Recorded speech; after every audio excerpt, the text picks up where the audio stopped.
नमस्कार, जय हिंद, वंदे मातरम दोस्तों, स्वागत है आप सभी का एग्ज़ाम सक्सेस ज़ोन पर। अगर आपका लक्ष्य सीटेट पेपर 2 में शानदार स्कोर करना है, तो आज का यह एसएसटी प्रैक्टिस आपके लिए बेहद महत्वपूर्ण है।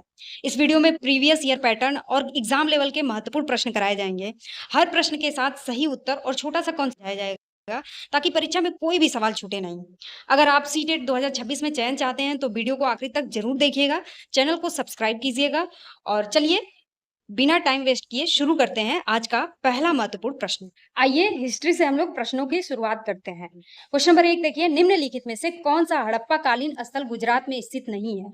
लोथल, धोलावीरा, सुरकोटडा, राखीगढ़ी। देखिए, लोथल, धोलावीरा और सुरकोटडा ये तीनों कहाँ पे हैं? गुजरात में है। ये तीनों के तीनों कहाँ पे हैं? गुजरात में है। लेकिन राखीगढ़ी, राखीगढ़ी कहाँ पे है? राखीगढ़ी आपका पड़ेगा हरियाणा में। कहाँ पे पड़ेगा? हरियाणा में। तो इसका सही उत्तर, इसने पूछा है गुजरात में कौन सा नहीं है, तो राखीगढ़ी डी सही हो जाएगा।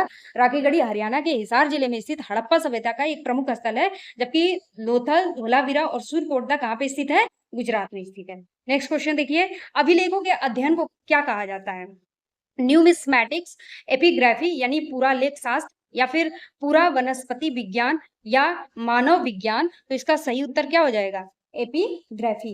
एपिग्राफी यानी पुरालेख शास्त्र किसका अध्ययन होता है? अभिलेखों के अध्ययन को कहा जाता है। अब एक चीज और देख लीजिए, प्राचीन अभिलेखों और शिलालेखों के अध्ययन को तो पुरालेख शास्त्र यानी एपिग्राफी कहा जाता है, लेकिन सिक्कों के अध्ययन को क्या कहते हैं? सिक्कों के अध्ययन को कहते हैं हम लोग न्यूमिस्मैटिक्स। ठीक है ना, तो कहीं नोट कर लीजिएगा इसको। ऋग्वेद में सुक्ति का अर्थ क्या है? अच्छी तरह से बोला गया, यज्ञ की विधि, राजा की प्रशंसा, युद्ध के नियम। तो ऋग्वेद में जो सुक्ति है ना, उसका मतलब होता है अच्छी तरह से बोला गया। अब देखिए, ऋग्वेद में सुक्तियां कितनी हैं? तो 1028, 1028 सुक्तियां हैं। ठीक है, ये भी इंपॉर्टेंट है। ऋग्वेद में कितनी सुक्तियां हैं? 1028। और सुक्ति का अर्थ क्या होता है? अच्छी तरह से बोला गया। तो जो सुक्ति है ना, वो देवी देवताओं की स्तुति में रचे गए हैं। ठीक है, आगे बढ़ते हैं हम लोग क्वेश्चन नंबर 4 पे। अशोक के ज्यादातर शिलालेख किस भाषा और लिपि में लिखे गए हैं? ठीक है, ऑप्शन देखिए, संस्कृत और ब्राह्मी, प्राकृतिक और ब्राह्मी, पाली और खरोष्टी, प्राकृतिक और देवनागरी। तो अशोक के ज्यादातर शिलालेख जो हैं वो प्राकृतिक और ब्राह्मी लिपि में लिखे गए हैं। क्यों? क्योंकि उस टाइम पे लोगों की जो जन भाषा थी वो प्राकृतिक थी। ठीक है ना, प्राकृतिक भाषा थी और लिपि कौन सी थी? ब्राह्मी लिपि थी। ठीक है, तो आम जनता तक संदेश पहुंचाने के लिए अशोक ने अपने अधिकतर शिलालेख तत्कालीन जनभाषा प्राकृतिक और लिपि कौन सी? ब्राह्मी में उत्कीर्ण करवाए थे। नेक्स्ट क्वेश्चन देखिए, गुप्त काल के संदर्भ में सार्थवाह किसे कहा जाता था? ए, नगर का मुख्य न्यायाधीश, बी, व्यापारियों के काफिले का नेता, सी, सेनापति, डी, मुख्य शिल्पकार। देखिए, सार्थवाह, सार्थवाह जो होता था व्यापारियों के किले के व्यापारियों के काफिले का जो नेता होता था उसको सार्थवाह कहा जाता था। तो देखिए, गुप्तकालीन जो नगर प्रशासन में व्यापारियों के संगठन के नेता या काफिले के प्रमुख को सार्थवाहक कहा जाता था, जिसकी महत्वपूर्ण भूमिका होती थी। नेक्स्ट क्वेश्चन देखिए, इंपॉर्टेंट क्वेश्चन है, ऐसे ही क्वेश्चन आपको सीटेट में देखने को मिलेंगे। ठीक है, तो चोल राजवंश में बेटी, ठीक है ना, शब्द का प्रयोग किस रूप में किया जाता था? नकद कर के लिए, जबरन श्रम के लिए यानी फोर्स लेबर के लिए, या फिर भू राजस्व या सैन्य सेवा। तो जो जबरन श्रम होता था ना, जो जबरन श्रम होता था यानी फोर्स लेबर के लिए एक वर्ड चोल राजवंश में प्रयोग किया जाता था, उसका नाम था बेटी। ठीक है, आगे बढ़ते हैं हम लोग। दिल्ली सल्तनत के किस शासक ने इक्ता प्रणाली की शुरुआत की थी? कुतुबुद्दीन ऐबक, इल्तुतमिश, बलबन, अलाउद्दीन खिलजी। तो इसका सही उत्तर हो जाएगा इल्तुतमिश। ठीक है ना, इल्तुतमिश को दिल्ली सल्तनत का वास्तविक संस्थापक भी कहा जाता था। इल्तुतमिश जो था वो कुतुबुद्दीन ऐबक का दामाद भी था। ठीक है ना, कुतुबुद्दीन ऐबक का दामाद था। ठीक है, और इल्तुतमिश जो था पहले सूबेदार था बदायूं का। ठीक है, तो ये चीजें भी याद कर लीजिएगा। देखिए, इल्तुतमिश ने साम्राज्य के सुचारू संचालन और सेना के वेतन के बदले भूमि क्षेत्र प्रदान करने के लिए इक्ता व्यवस्था की औपचारिक शुरुआत की थी। नेक्स्ट क्वेश्चन देखिए, मनसबदारी प्रणाली के अंतर्गत जात और सवार क्या दर्शाते थे? ए, क्रमशः पद, वेतन और घुड़सवारों की संख्या, बी, क्रमशः घुड़सवारों की संख्या और सैनिक, सी, भूमि कर और व्यापार कर, डी, धार्मिक पद और प्रशासनिक पद। और इसका सही उत्तर हो जाएगा क्रमशः पद, वेतन और घुड़सवारों की संख्या, ठीक है ना? तो जो जात होता था, वो क्या होता था? पद और वेतन, ठीक? और सवार सवार जो होता था, वो किसको इंडिकेट करता था? घुड़सवारों की संख्या, ठीक है? देखिए, तो ये जो है अकबर द्वारा शुरू की गई थी मनसबदारी व्यवस्था, और जात अधिकारी के व्यक्तिगत पद और वेतन को दर्शाता था, जबकि सवार उसके अधीन घुड़सवारों की संख्या तय करता था। नेक्स्ट क्वेश्चन देखिए, भक्ति संत कबीर के विचारों को संकलित करने वाले वाले ग्रंथ का नाम क्या है? सूरसागर, बीजक, गुरु ग्रंथ साहिब, रामचरितमानस।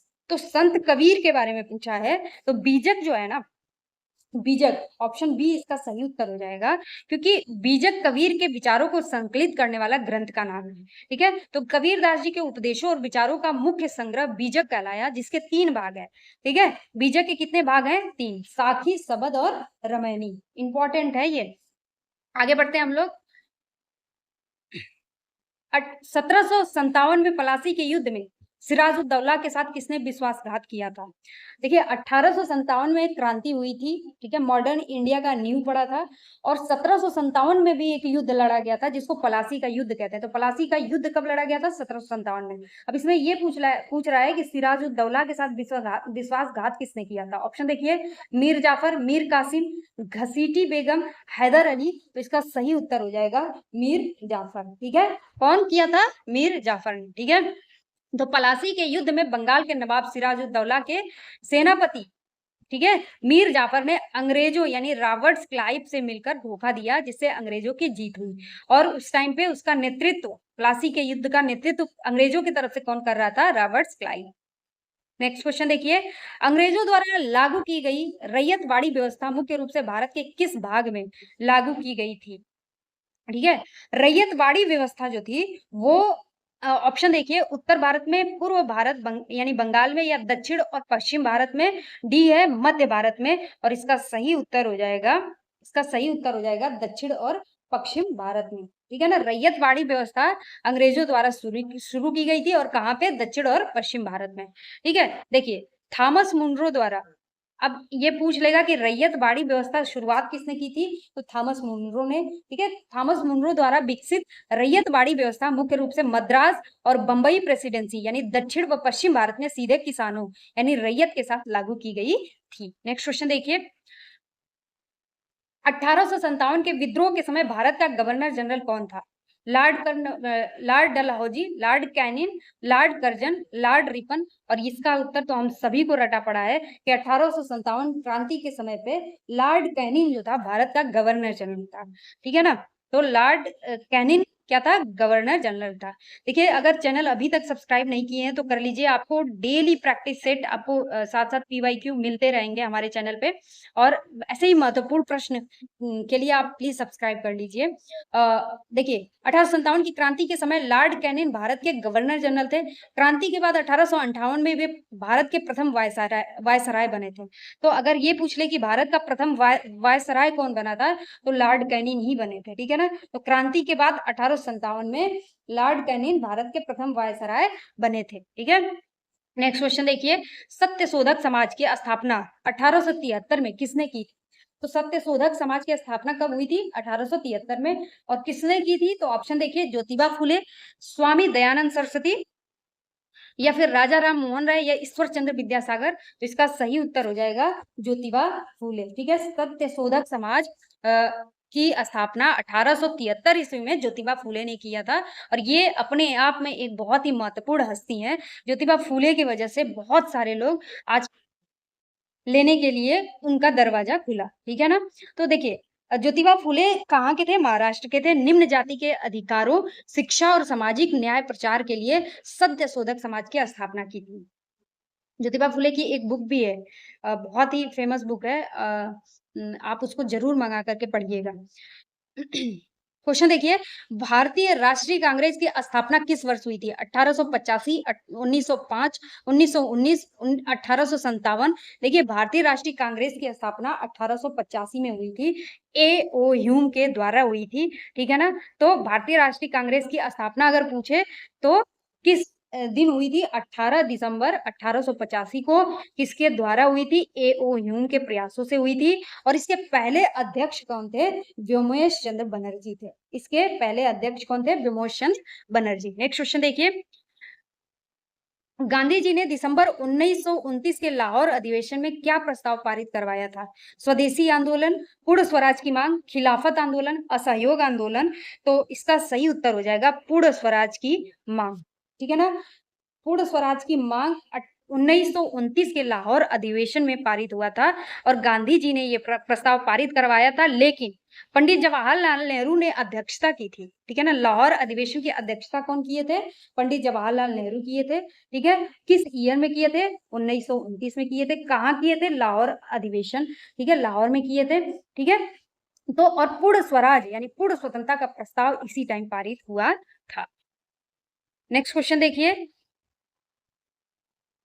महाजनपदों के संदर्भ में कर यानी टैक्स का सामान्यतः कितना भाग उपज पर लगाया जाता था? 1/2, 1/4, 1/6 भाग या फिर 1/10? तो महाजनपदों के बारे में अगर पूछ रहा है तो कर का सामान्यतः 1/6 भाग, ठीक है ना, 1/6 भाग कर का सामान्यतः लगाया जाता था महाजनपदों में। ठीक है ना? देखिए, तो महाजनपद काल में किसानों पर उपज का 1/6वां भाग हिस्सा करके रूप में निर्धारित किया जाता था, जिसे भाग या भागा कहा जाता था। क्या कहा जाता था? भाग या भागा। नेक्स्ट क्वेश्चन देखिए, बुद्ध ने अपना पहला उपदेश कहाँ दिया था? बोध गया में, सारनाथ में, कुशीनगर में, लुम्बिनी में। बहुत ही अच्छा क्वेश्चन है। और बुद्ध ने अपना पहला उपदेश कहाँ दिया था? सारनाथ में अपने 5 शिष्यों को दिया था। ठीक है, देखिए, ज्ञान प्राप्ति के पश्चात महात्मा बुद्ध ने अपना पहला उपदेश सारनाथ में यानी ऋषि पत्तनम में अपने 5 शिष्यों को दिया था और इसी को क्या बोला गया? धर्म चक्र प्रवर्तन। क्या बोला गया? धर्म चक्र प्रवर्तन। नेक्स्ट क्वेश्चन देखिए, मेगस्थनी किसके दरबार में यूनानी राजदूत था? अशोक, चंद्रगुप्त मौर्य, समुद्रगुप्त, हर्षवर्धन। और इसका सही उत्तर हो जाएगा ऑप्शन बी, चंद्रगुप्त मौर्य, क्योंकि मेगस्थनी सेल्यूकस निकेटर का राजदूत था। ठीक है, जो चंद्रगुप्त मौर्य के दरबार में आया था उसने अपनी पुस्तक इंडिका में भारत का विवरण किया था। नेक्स्ट क्वेश्चन देखिए, निम्नलिखित में से किस शासक को भारत का नेपोलियन कहा जाता है? बहुत ही इंपॉर्टेंट क्वेश्चन है। ऑप्शन देखिए, समुद्रगुप्त, चंद्रगुप्त द्वितीय, कनिष्क, बिंदुसार। तो इसका सही उत्तर हो जाएगा समुद्रगुप्त। ठीक है ना? समुद्रगुप्त को भारत का नेपोलियन कहा जाता है। तो इतिहासकार हैं B.A. स्मिथ। ठीक है ना? इन्होंने समुद्रगुप्त की महान सैन्य विजयों और विस्तारवादी नीतियों के कारण उसे भारत का नेपोलियन की उपाधि दी थी। ठीक है, कौन दिया था? B.S. स्मिथ ने ये उपाधि दी थी। हर्षवर्धन की जीवनी हर्ष चरित के लेखक कौन थे? ये भी मोस्ट इंपॉर्टेंट क्वेश्चन है। वेनसॉन्ग, बाण भट्ट या फिर कालिदास या रविपाल। और इसका सही उत्तर है बाण भट्ट। ठीक है ना? बाण भट्ट जो है हर्षवर्धन की जीवनी हर्षचरित की के लेखक हैं।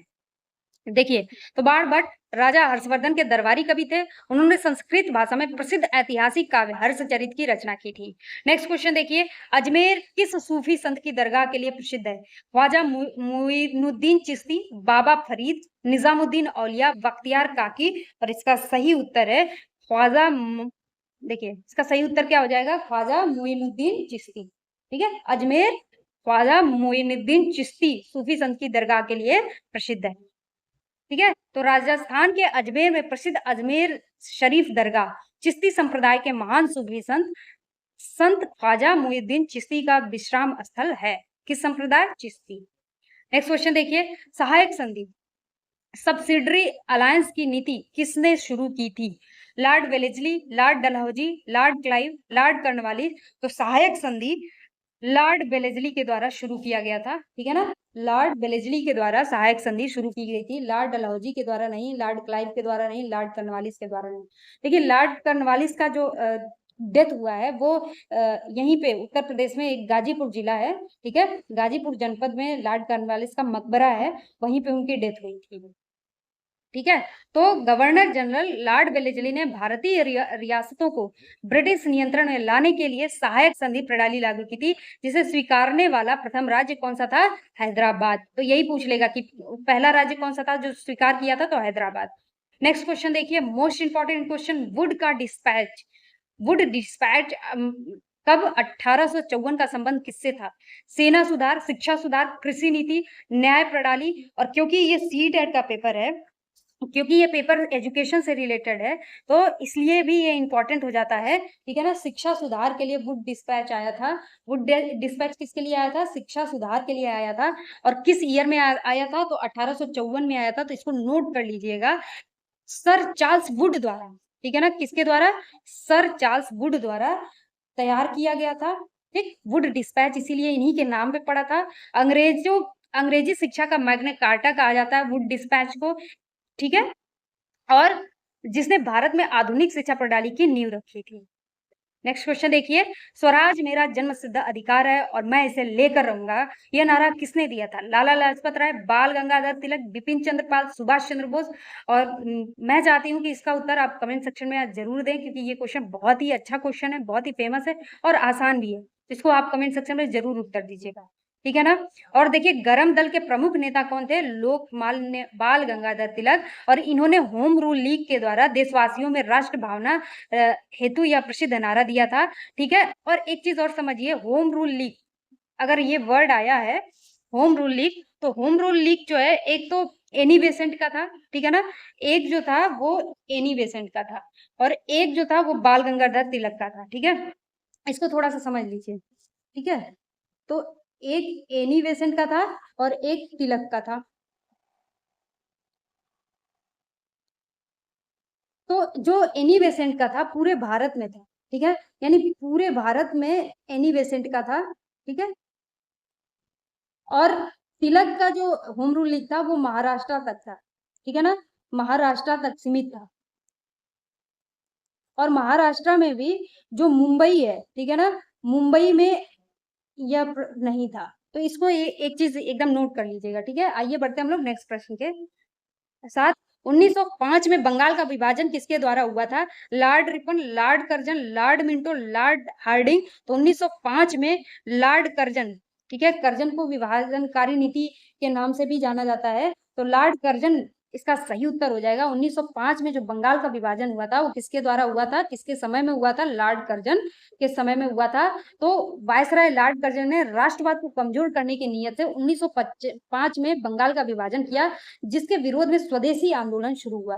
तो स्वदेशी आंदोलन किसके विरोध में शुरू हुआ था? जो बंगाल का विभाजन हुआ था। क्योंकि ज्यादातर क्रांतिकारी आप अगर उस टाइम का देखेंगे तो बंगाल से थे, तो इस वजह से उन लोगों ने इनको ब्रेक करने की कोशिश की थी, ठीक है? आइए नेक्स्ट क्वेश्चन देखते हैं, गांधी जी ने दांडी यात्रा नमक सत्याग्रह किस वर्ष शुरू की थी? ऑप्शन देखिए, 1920, 1930, 1942, 1919। तो गांधी जी ने दांडी यात्रा कब शुरू की थी? 1930 में, ठीक है ना? दांडी यात्रा कब शुरू की थी? 1930 में। इसका सही उत्तर हो जाएगा 1930। तो गांधी जी 12 मार्च 1930 को साबरमती आश्रम से दांडी यात्रा प्रारंभ की थी, और 6 अप्रैल 1930 को नमक कानून तोड़कर सविनय अवज्ञा आंदोलन शुरू किया था, ठीक है ना? नेक्स्ट क्वेश्चन देखिए, प्राचीन स्मारक संरक्षण अधिनियम किस गवर्नर जनरल के काल में पारित हुआ? Lord Curzon, Lord Dalhousie, Lord Canning, Lord Linlithgow. और इसका सही उत्तर हो जाएगा लॉर्ड कर्जन। क्या सही उत्तर हो जाएगा? लॉर्ड कर्जन, ठीक है ना? आइए आगे बढ़ते हैं हम लोग। तो लॉर्ड कर्जन ने ऐतिहासिक धरोहर के संरक्षण और पुरातत्व विभाग की मजबूती के लिए 1904 में प्राचीन स्मारक संरक्षण अधिनियम पारित किया था। नेक्स्ट क्वेश्चन देखिए, वीर शैव आंदोलन किसके द्वारा शुरू किया गया था? ठीक है, बड़ा अलमा प्रभु और अक्क महादेव के द्वारा, संत ज्ञानेश्वर और तुकाराम के द्वारा, शंकराचार्य और रामानुज के द्वारा, या फिर कबीर और रविदास के द्वारा? और इसका सही उत्तर हो जाएगा बसवड़ा, ठीक है, असमल्ला, सॉरी, अल्लम्मा प्रभु और अक महादेवी, ठीक है ना? ये देख लीजिएगा, ये साउथ के नाम है। तो 12वीं शताब्दी में कर्नाटक में बसवड़ा और उनके साथियों ने जातिगत भेदभाव और सामाजिक असमानता के खिलाफ वीर शैव आंदोलन शुरू कराया था। नेक्स्ट क्वेश्चन देखिए, मुगलों के शासनकाल में दीवान का मुख्य कार्य क्या था? सैन्य प्रशासन संभालना, राजस्व और वित्त विभाग संभालना, न्याय व्यवस्था देखना, धार्मिक मामलों का प्रमुख होना। और इसका सही उत्तर क्या हो जाएगा? इसका सही उत्तर हो जाएगा राजस्व और वित्त विभाग संभालना, ठीक है ना? तो मुगल प्राचीन प्रांतीय प्रशासन में मीर बख्शी सैन्य व्यवस्था देखता था, जबकि दीवान राजस्व संग्रह और राज्य के वित्तीय मामले के लिए जिम्मेदार अधिकारी होता था। नेक्स्ट क्वेश्चन देखिए, भारत का राष्ट्रीय अभिलेखागार यानी नेशनल आर्चीव्स ऑफ इंडिया कब स्थापित किया गया था? ऑप्शन देखिए, 1920 के दशक में, 1850 के दशक में, 1950 के दशक में, 1890 के दशक में, और इसका सही उत्तर हो जाएगा ऑप्शन ए 1920 के दशक में। ठीक है, भारत का राष्ट्रीय अभिलेखागार यानी नेशनल आर्चीव्स ऑफ इंडिया स्थापित किया गया था 1920 के दशक में। आगे बढ़ते हैं हम लोग, और देखिए 1920 के दशक में नई दिल्ली का निर्माण हुआ। ठीक है, तब राष्ट्रीय अभिलेखागार को भी वायसराय हाउस के पास स्थापित किया गया, जहां सरकारी रिकॉर्ड रखे गए। और अब सेक्शन 2 हम लोग का शुरू होता है। सेक्शन 2 में हम लोग ज्योग्राफी के 30 क्वेश्चन, बहुत ही महत्वपूर्ण क्वेश्चंस हैं, इसको देखेंगे। और आप अभी तक भी चैनल सब्सक्राइब नहीं किए हैं तो प्लीज कर लीजिए, क्योंकि मैं लगातार आप लोगों को प्रैक्टिस सेट के माध्यम से पूरा समराइज कराऊंगी, एसएसटी से लेकर के साइंस और सारे सब्जेक्ट, जिस भी सब्जेक्ट से आप बैठेंगे एग्जाम में, आपको 6 to 8 हो या 1 to 5 हो, सभी क्वेश्चंस यहाँ पे देखने को मिलेंगे। आइए क्वेश्चन की तरफ बढ़ते हैं हम लोग। भारत का मानक यमुनोत्तर यानी स्टैंडर्ड मेरिडियन समय देशांतर क्या है? 82 डिग्री 30 मिनट ईस्ट, या 82 डिग्री 30 मिनट वेस्ट, या 85 डिग्री ईस्ट, या 78 डिग्री 30 मिनट ईस्ट। और इसका सही उत्तर क्या हो जाएगा? Option A 82 degree 30 minute east Bharat का मानक यमुनोत्तर यानी स्टैंडर्ड मेरिडियन समय देशांतर है। ठीक है, और एक चीज और देखिए कि भारत का मानक समय 82 डिग्री 30 मिनट पूर्वी देशांतर रेखा से तय होता है, जो मिर्जापुर, कहाँ पे? मिर्जापुर उत्तर प्रदेश से गुजरती है, और जीएमटी से जो विषुवत रेखा पर जो लाइन है उससे 5 घंटे 30 मिनट आगे है। ठीक है, तो ये भी पूछ लेता है। नेक्स्ट क्वेश्चन देखिए, पृथ्वी का अपनी धुरी पर घूमना क्या कहलाता है? परिक्रमण यानी रिवोल्यूशन, घूर्णन यानी रोटेशन, झुकाव यानी टिल्ट, या विषुव यानी इक्विनॉक्स। और इसका सही उत्तर हो जाएगा घूर्णन।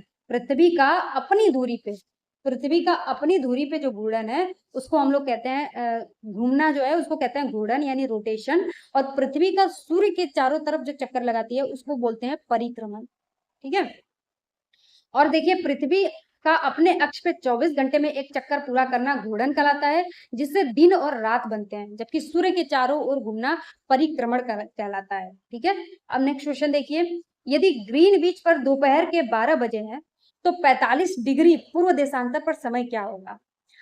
ऑप्शन देखिए, दोपहर 3 बजे, प्रातः 9 बजे, दोपहर 2 बजे, शाम 4 बजे। और कह रहे हैं कि अगर ग्रीनविच पे दोपहर का 12 बजे, ठीक है ना, तो पहला 45 डिग्री पूर्व देशांतर पर क्या समय होगा? तो आपको पता है इसका सही उत्तर हो जाएगा ऑप्शन, इसका सही उत्तर हो जाएगा ऑप्शन ए। ठीक है ना, ऑप्शन ए इसका सही उत्तर हो जाएगा। कैसे सही हो जाएगा? देखिए 1 डिग्री का मतलब एक डिग्री देशांतर पार करने पे 4 मिनट का समय लगता है। अब क्वेश्चन में पूछ रखा है 45, ठीक है ना, क्वेश्चन में क्या 45 डिग्री पूर्व बोल रखा है, तो सबसे पहले 45 में 4 का गुणा करेंगे और आपको मिल जाएगा 180 मिनट यानी 3 घंटे। ठीक है, कितना घंटा मिल गया आपको? 3 घंटे मिल गए। अब देखिए, तो 3 घंटे, अब पूर्व दिशा में है तो पूर्व दिशा में समय आगे होता है। ठीक है, तो 12 तो तभी बज रहा था विषुवत पे। ठीक है, तो फिर 3 घंटा और ऐड कर लीजिए तो कितना बच जाएगा? कितना बच जाएगा? दोपहर का 3 बजेगा। इसका सही उत्तर ये हो जाएगा। आगे बढ़ते हैं हम लोग। वायुमंडल की किस परत में मौसम संबंधित सभी घटनाएं जैसे वर्षा, कोहरा होती है? और इसका सही उत्तर क्या हो जाएगा? वर्षा संबंधित कोहरा वगैरह ये सारी घटनाएं होती हैं क्षोभ मंडल में, जबकि वायुयान वगैरह उड़ने की घटना समताप मंडल में होती है। अगर वो पूछ दे तो कि वायुयान किस में उड़ती हैं, ठीक है ना, तो ये समताप मंडल में उड़ती हैं। तो क्षोभ मंडल वायुमंडल की सबसे निचली और महत्वपूर्ण परत है, जिसमें वर्षा, कोहरा, आंधी, तूफान जैसी सभी मौसमी घटनाएं घटित होती हैं। नेक्स्ट क्वेश्चन देखिए, ओजोन गैस मुख्य रूप से वायुमंडल की किस परत में पाई जाती है? क्षोभ मंडल, समताप मंडल, आयन मंडल, मध्य मंडल। और इसका सही उत्तर, क्योंकि आपको दिख भी रहा होगा, इसका सही उत्तर हो जाएगा समताप मंडल। ठीक है ना, तो ओजोन गैस मुख्य रूप से वायुमंडल की समताप मंडल, ठीक है ना, वाली परत में पाई जाती है। ठीक है, तो समताप मंडल में ओजोन गैस की परत पाई जाती है जो सूर्य से आने वाली हानिकारक पराबैंगनी यानी यूवी किरणों से पृथ्वी के जीवों को की रक्षा करती है। और पता है आपको, ये जो यूवी रे है ना, इससे त्वचा कैंसर भी हो सकता है, तो इसलिए ये बहुत ही खतरनाक है और इससे रक्षा करती है।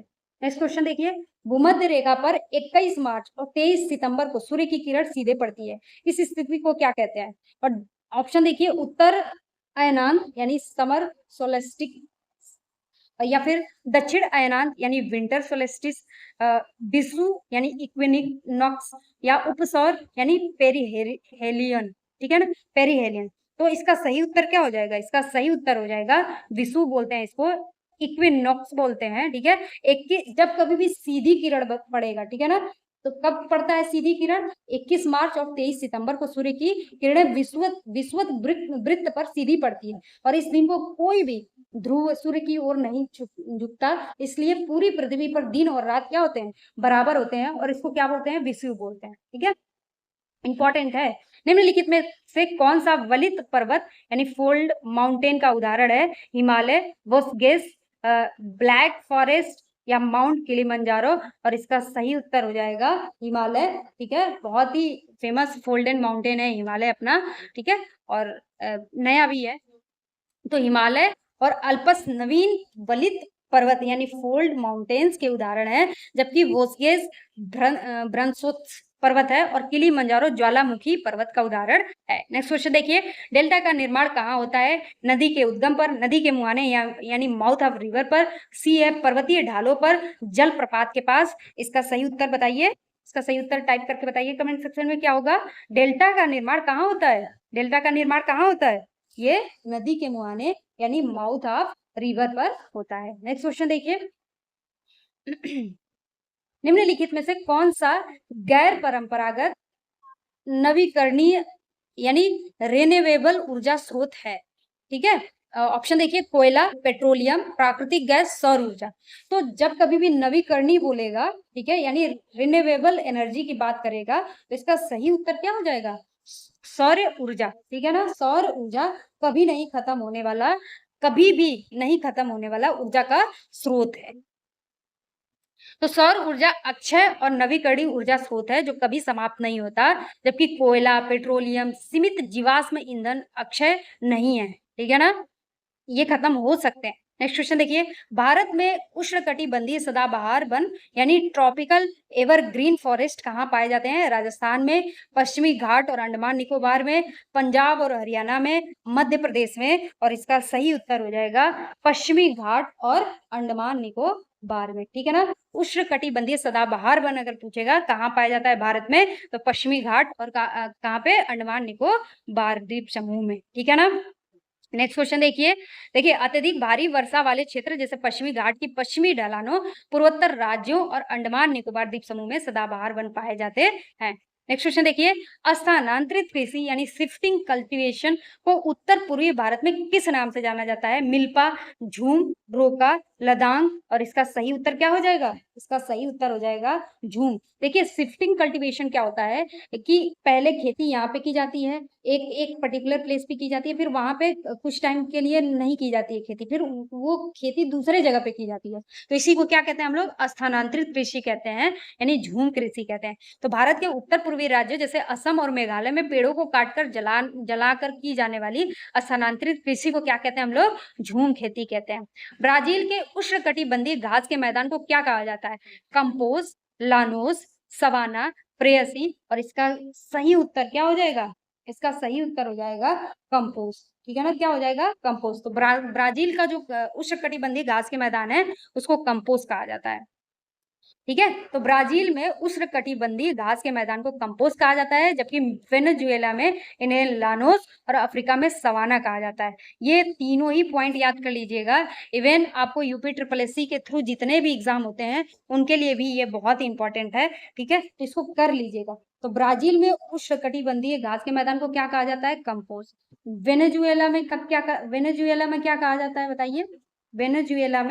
वेनेजुएला में क्या कहा जाता है? लानोस। और अफ्रीका में इसी को क्या कहा जाता है? सवाना। आगे बढ़ते हैं हम लोग। संसार का सबसे बड़ा मरुस्थल कौन सा है? थार, गोबी, सहारा, कालाहारी। सही उत्तर हो जाएगा सहारा। उत्तरी अफ्रीका में स्थित सहारा मरुस्थल विश्व का सबसे बड़ा गर्म मरुस्थल है, जो लगभग 11 देशों में फैला हुआ है। ठीक है, तो उत्तरी अफ्रीका में स्थित है सहारा मरुस्थल, विश्व का सबसे बड़ा गर्म मरुस्थल है। ठीक है, जो लगभग कितने देशों में फैला हुआ है? 11 देशों में फैला हुआ है। नेक्स्ट क्वेश्चन देखिए, पृथ्वी के आंतरिक भाग यानी क्रूड मुख्य रूप से किन तत्वों से बना है? सिलिका और एल्यूमिनियम से, सिलिका और मैग्नीशियम से, निकेल और लोहा से, या फिर लोहा और तांबा से। और इसका सही उत्तर हो जाएगा निकेल और लोहा। ठीक है ना, ऑप्शन सी इसका सही उत्तर हो जाएगा, निकेल और लोहा, जिसको नीफे कहते हैं। ठीक है ना, तो इसीलिए नीफे कहते हैं क्योंकि निकेल और फेरस यानी लोहा से बना हुआ है। तो पृथ्वी की सबसे आंतरिक परत क्रोड मुख्य रूप से निकेल और लोहे यानी Fe से बनी है, इसलिए इसे क्या कहते हैं हम लोग? नीफे परत भी कहते हैं। नेक्स्ट क्वेश्चन देखिए, निम्नलिखित में से कौन सी कायांतरित चट्टान यानी मेटाफोरिक रॉक्स है? ए संगमरमर यानी मार्बल, फिर बी बलुआ पत्थर यानी सैंडस्टोन, सी ग्रेनाइट, डी बेसाल्ट। और इसका सही उत्तर हो जाएगा ऑप्शन ए संगमरमर। क्या हो जाएगा इसका सही उत्तर? ऑप्शन ए संगमरमर। तो कायांतरित चट्टान है संगमरमर। और विद इन 5 मिनट आप अगर एक देखेंगे चट्टानों के ऊपर, मैंने एक 5 मिनट की क्लास होगी, ठीक है, और प्लेलिस्ट बना होगा सुपर टेट के नाम से, उसमें जाकर के सारे चट्टान कायांतरित चट्टानों के नाम देख सकते हैं आप लोग। अत्यधिक ताप और दाब के कारण जब चूना पत्थर अवसादी शैल यानी परिवर्तित होता है, तो यह संगमरमर जैसी कायांतरित चट्टान का रूप ले लेता है। नेक्स्ट क्वेश्चन देखिए, जल चक्र में वाष्पोत्सर्जन यानी ट्रांसपीरेशन प्रक्रिया किससे संबंधित है? महासागरों से जल का वाष्पीकरण, पौधों की पत्तियों से जलवाष्प का निकलना, सी बादलों का बनना, और डी वर्षा का होना। और सही उत्तर हो जाएगा पौधों की पत्तियों से जलवाष्प का निकलना। ठीक है, देखिए पौधों द्वारा अपनी रंध्रों यानी स्ट्रोमेटा के माध्यम से अतिरिक्त जल का वाष्प के रूप में वायुमंडल में उत्सर्जन करने की क्रिया वाष्पोत्सर्जन कहलाती है। नेक्स्ट क्वेश्चन देखिए, ठंडी महासागरीय धाराएं किस ओर बहती हैं? और इसका आप जो है ना ऑप्शन पढ़ करके आप उत्तर स्वतः दीजिए। देखिए इससे आपको बहुत ही बेनिफिट मिलने वाला है।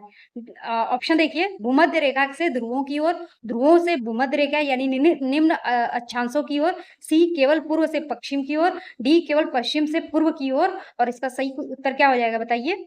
इसका सही उत्तर हो जाएगा ऑप्शन बी। ठीक है ना, भूमध्य से ध्रुवों से भूमध्य रेखा यानी निम्न अक्षांशों की ओर। तो आप साथ-साथ हमारे खुद भी क्वेश्चन अटेंड करते रहिएगा। इससे आप में क्वेश्चन करने की कैपेबिलिटी काफ़ी अच्छी डेवलप होगी, ठीक है? तो ऑप्शन देखिए आंसर देखिए, ठंडी जल धाराएँ उच्च अक्षांशों यानी ध्रुवीय क्षेत्रों से गर्म यानी निम्न अक्षांशों यानी विषुवत रेखा की ओर जल ले जाती हैं, जैसे लैब्राडोर की धारा हो गई। नेक्स्ट क्वेश्चन देखिए, जनसंख्या घनत्व से क्या तात्पर्य है? किसी देश में रहने वाली कुल जनसंख्या, पृथ्वी के पृष्ठ के 1 इकाई क्षेत्रफल में रहने वाली लोगों की संख्या, सी है प्रति 1000 पुरुषों पर महिलाओं की संख्या, डी प्रति वर्ष पैदा होने वाले बच्चों की संख्या।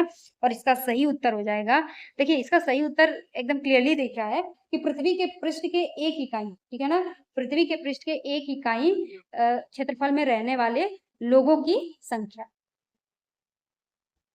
नेक्स्ट क्वेश्चन देखिए, भारत का कौन सा राज्य बॉक्साइट का सबसे बड़ा उत्पादक है? झारखंड, उड़ीसा, छत्तीसगढ़, मध्य प्रदेश। तो भारत में बॉक्साइट सबसे ज्यादा कहाँ पे है? उड़ीसा में। इसका सही उत्तर क्या हो जाएगा? उड़ीसा। ठीक है, देखिए तो भारत में बॉक्साइट यानी एल्युमिनियम का सबसे बड़ा उत्पादक राज्य उड़ीसा है, जहां कुल उत्पादन का 50% से अधिक हिस्सा प्राप्त होता है। और आज का यह लास्ट क्वेश्चन है। आशा है आप सभी लोगों को हमारी क्लास पसंद आ रही होगी, और अगर पसंद आ रही होगी तो हमारा चैनल जरूर सब्सक्राइब करिएगा। देखिए सुनामी यानी इसका टी से शुरू होता है, ठीक है ना, तो सुनामी शब्द किस भाषा का शब्द है? ऑप्शन देखिए, जापानी, चीनी, हिंदी, अंग्रेजी। और सुनामी शब्द जो है वो जापानी भाषा का शब्द है। ठीक है, तो सुनामी जापानी भाषा शब्द है, जिसका अर्थ क्या होता है? पोताश्रय तरंगे यानी हर्बोर वेव्स, क्योंकि ये तटीय बंदरगाहों को नष्ट कर देती हैं। ठीक है, तो बाकी के जो 50 क्वेश्चन है वो हम लोग नेक्स्ट क्लास में देखेंगे। और अगर आप सभी लोगों को वीडियो हमारी पसंद आई होगी तो हमारे चैनल को जरूर सब्सक्राइब कर लीजिएगा। और ऐसे ही महत्वपूर्ण प्रश्नों के साथ मिलते हैं हम लोग नेक्स्ट क्लास में।